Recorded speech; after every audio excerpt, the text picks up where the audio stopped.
Duond bura mag Wiper imedo sema lich kalure gi koko ma osebedo katimore ne jogo ma ojot e kar dak ma East African Portland Cement.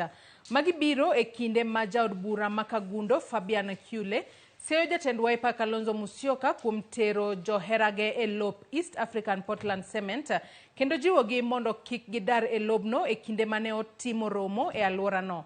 Jaod bura no makagundo Fabian Kule omedo ni nitiere bura mane omaka e doho ma Machakos kendo duond bura mar Wiper ne okoro okinde mondo ochung' e lo joma ojota kata squatters. Ne oloso ka en kagundo bang' chiwo bas mar skul ne skunda mano ma Katithiama and kachiel koda Mulingana e kar chung' od bura makagundo. Thank you very much. Ile kitu imehappen Machakos, East Africa Portland Cement.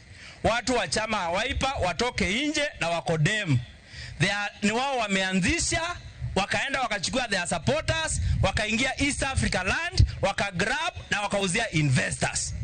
Mara mingi tumeona mkoa na mkutano hapo. Mkiwaambia mtawatetea watoki. Mlikuwa mnawatetea shamba nani? Kenya hakuna shamba ina mwenyewe. Every land in this country has title. Kwa hivyo wakati mlouzia shamba wakapelekwa kotini Machakos. Koti ya mkutuma hata wakili moja akawasaidie. Watu wametaabika, wakataabika, kesi wamelusi. Kwa hivyo na pia our governor. Sisi tutaki kuona hii mchezo unabehave kama wewe ni aspirant. You are a sitting governor elected by Machakos people. Follow the procedure of the law. Make a statement to the Speaker of Assembly of Machakos na nataka County Assembly of Machakos. They debate our custody of our land in the Machakos County. Kuna shamba hizo ziko East Africa, kuna Dramville, kuna KBC na kuna ile ya wendano wa Chanzavi. We know right now kuna watu wa Wiper wanapush